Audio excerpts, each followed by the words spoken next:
Hey, it's Marty. And Danielle. And he's Mitchy from Lovely the Band. Yeah, Mitchy from Lovely the Band here. Hey. How you doing? Hi. You guys have started this new live stream to connect with fans in the age of Rona called Live with Lovely. Why? Yeah, we just felt it was a good idea to, we're not going to be touring, so, connect with fans, play some songs.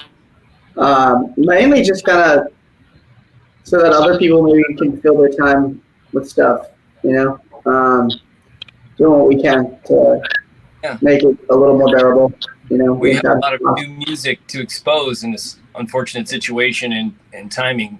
You got all these fresh ideas and all this fresh material. You're trying to, you're bursting at the seams for everybody to hear, and then you gotta get it out there. So you do it. Yeah. We've been rolling out a new record, which has been fun, putting out new songs, and it's been interesting to say the least. But it's been good. We've been getting through it. During Live with Lovely, you guys take questions from fans. I gotta know, what is the craziest, most inappropriate question you have been asked so far? We don't really get a lot of crazy questions. What do you think? Someone asked me on a date. Cocktail. Yeah, nothing really wild, to be honest. Most of them are just really they just want to know what's up with certain things, or album details, or Or the socks. Your sock game today is strong when I was watching. Yeah. What have you gotten out of it? What would you say your biggest takeaway is from having these connections and these intimate moments digitally with people? Definitely, for me, it's strange because I'm pretty bad at the internet and doing certain Instagram, because I've done Instagram live by myself, without the guys, and that's always super weird to me because I'm just talking to my phone and there's no give from anything, so I'm just this is uncomfortable. But I guess learning how to be better at that, gaining that skill again. It's not for us, it's just for, maybe we can fill 45 minutes of someone's day, and they're okay, cool, now I'm on to the next thing or whatever, kind of try to give some sense of normalcy to someone. Has this inspired you to write anything sort of pandemic based or influenced yet? Have you been able to pick up? No, and I'm not knocking the people that do it, because if they're inspired to do so, but my view on that whole thing is why are you writing? No one's gonna run or reflect on this. You know what I mean? I don't want to write a song about and then have to play it and then just think about this ridiculous time. The one I have heard that I was that I did, thought was awesome was because it was it was sprinkled in there, which I was all right, was the 21 Pilots song. I thought that one was good. Right. Yeah. There's been some ones that I'm just come on. Come on. But anyway, I actually just broke through a wall. I was able to finally play music this past week, which was nice. Jordan and Sam have been doing a bunch of tracks and stuff at their houses, but I was finally able to write a little bit, which was nice.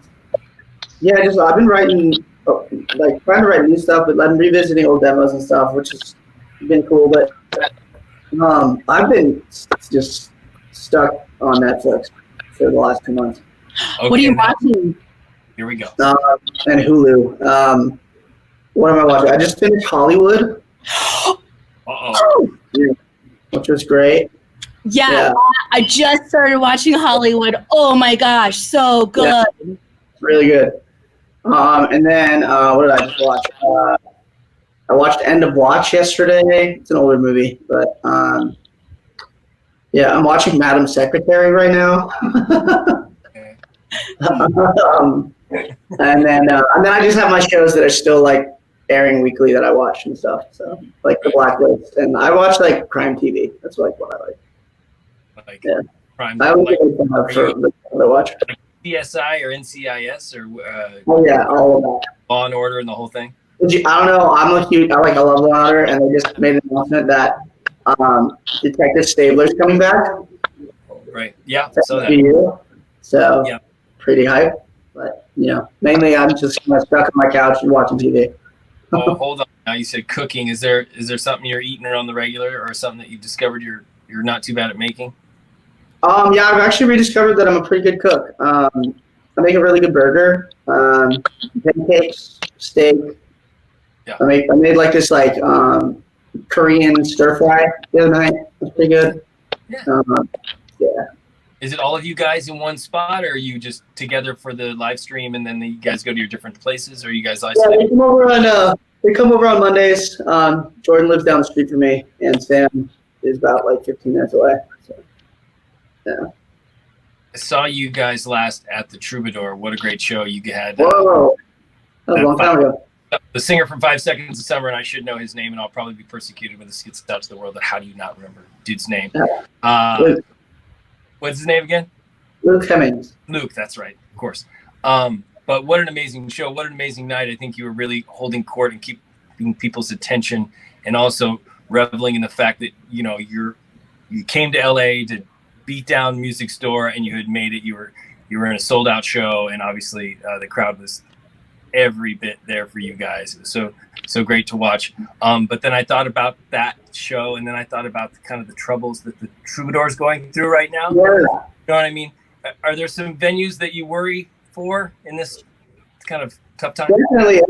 There's with Amoeba shutting down and stuff. I know it's not a music venue, but it was sad because I know they had plans to move to the new location, but it was sad to see them not be able to do a proper send off to that. Because I know that they do installs all the time, so I'm positive they would have done something awesome to kind of send off that location. But the Troubadour, all the a bunch of little venues around the country that survive on that show to show situation. Because they're still privately owned, they're not owned by Live Nation or anything like that. So that kind of help every band that doesn't have a major going on. Yeah, and even the big bands when they come through and want to do privates, Exactly. Yeah. I was going to say, you mentioned the small, intimate performances at Amoeba. You've been there. You've seen a band there. You have a favorite memory moment from that great Amoeba? I loved, let's see, I saw Dermot Kennedy there recently. Well, not recently, but, when he did. Yeah. That was the most recent one I'd seen. He was incredible. So I'm kind of, now my little music collector wheels are turning. I'm like, do we have an amazing garage sale from that place where they kids all kinds of deals on vinyl and stuff, Totally. Yeah. Totally. Yeah. Fingers crossed. Well, we can't wait to get out and see you guys when this all relieves, and Loneliness and Love all over 91X. Danielle, do you want to tell Mitchy how much you love him, or should I just tell him right now? Oh no, I do. I've loved you ever since we started playing Broken on 91X, and I actually wanted to let you guys know you were the very first band to play our Inspired by Music series fund, and we have started to give out disbursements for music grants to teachers and educators in San Diego County. So you guys kicked off this series. Thank you so much for setting the tone for a really amazing thing that you have helped for San Diego. Awesome. That's awesome to hear. Putting instruments in schools for the kids. Mitchy, Sam, Jordan, they're in the background. We appreciate you taking the time. We'll be at you on the Lovely Live very soon. All right. Take care, guys. Thanks, guys. Thank you.